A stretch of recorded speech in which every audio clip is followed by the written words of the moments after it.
ഇന്ന് നമ്മൾ തയ്യാറാക്കുന്നത് കുട്ടികൾക്കും വലിയവർക്കും എല്ലാവർക്കും ഒരേപോലെ ഇഷ്ടപ്പെടുന്ന നല്ലൊരു സ്നാക്കാണ് കേട്ടോ. അപ്പോൾ നമുക്ക് എങ്ങനെയാണിത് തയ്യാറാക്കണതെന്ന് നോക്കാം. ഇതിനായിട്ട് ഒരു പാത്രത്തിലേക്ക് ഒഴിച്ചു കൊടുക്കുന്നത് 1/2 കപ്പ് പ്ലസ് 2 ടേബിൾ സ്പൂൺ ഇളം ചൂടുള്ള പാലാണ്. ഈ പാലിന് ചെറിയൊരു ചൂട് മാത്രം മതി. ഇനി ഇതിലേക്ക് 2 ടേബിൾ സ്പൂൺ പഞ്ചസാരയും 1 ടീസ്പൂൺ ഇൻസ്റ്റൻറ്റ് ഈസ്റ്റും കൂടെ ചേർത്തിട്ട് ഇതെല്ലാം കൂടെ നന്നായിട്ടൊന്ന് മിക്സാക്കി കൊടുക്കാം. നന്നായിട്ട് ഇതൊന്ന് മിക്സാക്കി എടുത്തു കഴിഞ്ഞാൽ ഈ ഒരു കൂട്ടിലേക്ക് 2 കപ്പ് മൈദയും 1/2 ടീസ്പൂൺ ഉപ്പും 1 ടേബിൾ സ്പൂൺ എണ്ണയും കൂടെ ഒഴിച്ചു കൊടുക്കാം. ഈ എണ്ണയ്ക്ക് പകരം മെൽറ്റാക്കി എടുത്തിട്ടുള്ള ബട്ടറും ചേർക്കാം കേട്ടോ. ഇതുപോലെ ഒന്ന് മിക്സാക്കി കൊടുത്തു കഴിഞ്ഞാൽ ഇനി നമുക്കിത് നന്നായിട്ടൊന്ന് കുഴച്ചെടുക്കണം. അതിനായിട്ട് കൗണ്ടർ ടോപ്പിൽ കുറച്ച് മൈദപ്പൊടി ഇട്ട് കൊടുത്ത ശേഷം ഈ മാവ് ഇതിലേക്ക് വെച്ച് കൊടുത്തിട്ട് 5 മിനിറ്റ് നേരം നല്ലപോലെ ഇതൊന്ന് കുഴച്ചിട്ടെടുക്കാം. നമ്മളിവിടെ തയ്യാറാക്കുന്നത് ഫ്രഞ്ച് ബ്രെഡാണ്. നമ്മളിതായി മാവ് നല്ലപോലെ കുഴച്ചെടുത്തിട്ട് തയ്യാറാക്കുമ്പോൾ മാത്രമാണ് കേട്ടോ നമുക്കിത് നല്ല സോഫ്റ്റായിട്ട് കിട്ടുക.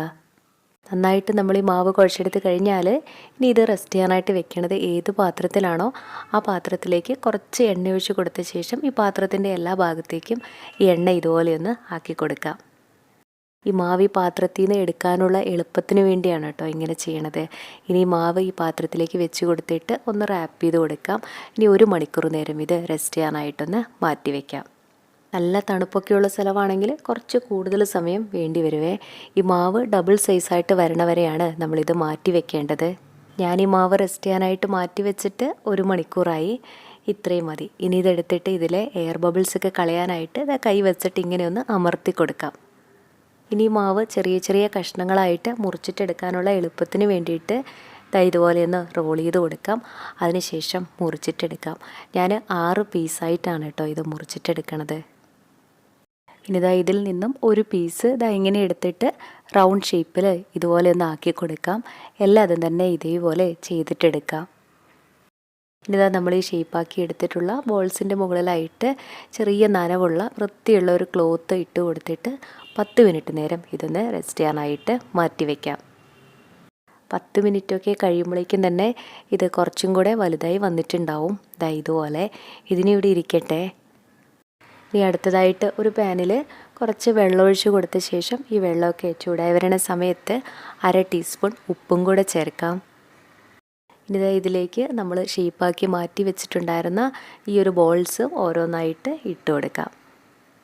ഈ ഒരു 30 സെക്കൻഡ് നേരം നന്നായിട്ട് ഇതൊന്ന് തിളപ്പിച്ചിട്ടെടുക്കാം. നമ്മുടെ സാദാ ബ്രെഡിൻ്റെ അകവും പുറവും ഒക്കെ നല്ല സോഫ്റ്റ് ആയിരിക്കില്ലേ? പക്ഷേ ഈ ഒരു ഫ്രഞ്ച് ബ്രെഡ് അങ്ങനെയല്ല. ഇതിൻ്റെ അകം നല്ല സോഫ്റ്റ് തന്നെ ആയിരിക്കും, പക്ഷേ പുറം കുറച്ചൊന്ന് കട്ടിയായിട്ടാണ് ഇരിക്കുക. അപ്പോൾ ചെറിയൊരു കട്ടി കിട്ടാനായിട്ടാണ് നമ്മളിത് വെള്ളത്തിലിട്ടിട്ടെടുക്കണത്. അതുപോലെ വെള്ളത്തിലിടുന്നത് കൊണ്ട് തന്നെ ഇത് കുറച്ചും കൂടെ വലുതായിട്ടും വരും. 30 സെക്കൻഡ് നേരം മാത്രം വെള്ളത്തിലിട്ടാൽ മതി കേട്ടോ. അത് കഴിഞ്ഞാൽ ഇത് വെള്ളത്തിൽ നിന്ന് എടുത്തു മാറ്റാം. ഇത് നമ്മുടെ സാധാരണ ബണ്ണില്ലേ അതുപോലെ തന്നെയാണ്, പക്ഷേ പുറം കുറച്ചൊന്ന് കട്ടിയായിട്ട് ഇരിക്കണമെന്നേ ഉള്ളൂ. ഇപ്പോൾ നിങ്ങൾക്ക് അകവും പുറവും ഒക്കെ നല്ല സോഫ്റ്റ് ആയിട്ടുള്ള ബണ്ണ് കഴിക്കാനാണ് ഇഷ്ടമെങ്കിൽ ഈ വെള്ളത്തിലിടുന്ന സ്റ്റെപ്പ് ഒന്ന് ഒഴിവാക്കിയാൽ മാത്രം മതി കേട്ടോ. അങ്ങനെ ചെയ്താലും നമുക്ക് നല്ല സോഫ്റ്റ് ആയിട്ടുള്ള ബണ്ണ് തന്നെ കിട്ടും. ഇതിൻ്റെ ചൂടൊക്കെ പോവട്ടെ. ചൂട് പോയി കഴിഞ്ഞാൽ ഓരോന്നായിട്ട് ഇങ്ങനെ എടുത്തിട്ട് ഇതുപോലെ കട്ടിട്ട് കൊടുക്കാം. മുഴുവനും കട്ടിട്ട് കൊടുത്തു കഴിഞ്ഞാൽ മുട്ടയുടെ മഞ്ഞയിലേക്ക് 1 ടേബിൾ സ്പൂൺ പാലും കൂടി ഒഴിച്ചിട്ട് നന്നായിട്ടൊന്ന് കലക്കിയെടുത്തതാണ് കേട്ടോ ഇനി ഇതിൻ്റെ മുകളിലായിട്ട് ബ്രഷ് ചെയ്ത് കൊടുക്കണത്. ഈ ഒരു ഫ്രഞ്ച് ബ്രെഡ് തയ്യാറായി വരുന്ന സമയത്ത് നല്ലൊരു കളറ് കിട്ടാനായിട്ടാണ് ഇതുപോലെ ചെയ്യണത്.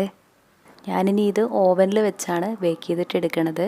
പ്രീ ഹീറ്റ് ചെയ്തിട്ടുള്ള ഓവനിൽ 170 ഡിഗ്രിയിൽ 15 മിനിറ്റ്. ഓവനിൽ തന്നെ ബേക്ക് ചെയ്തിട്ടെടുക്കണമെന്നും ഒരു നിർബന്ധമില്ല.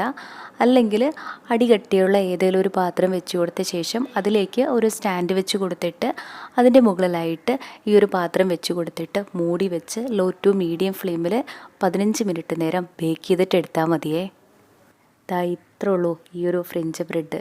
ഇത് കഴിക്കാനായിട്ട് നമ്മുടെ ബണ്ണ് പോലെയൊക്കെ തന്നെയാണ്, പക്ഷേ ഇതിൻ്റെ പുറം കുറച്ചൊന്ന് കട്ടിയായിട്ടാണ് ഇരിക്കുകയാണെന്ന് മാത്രമേ ഉള്ളൂ. ഇതിൻ്റെ അകമൊക്കെ നല്ല സോഫ്റ്റായിട്ട് തന്നെയാണ് ഇരിക്കുക.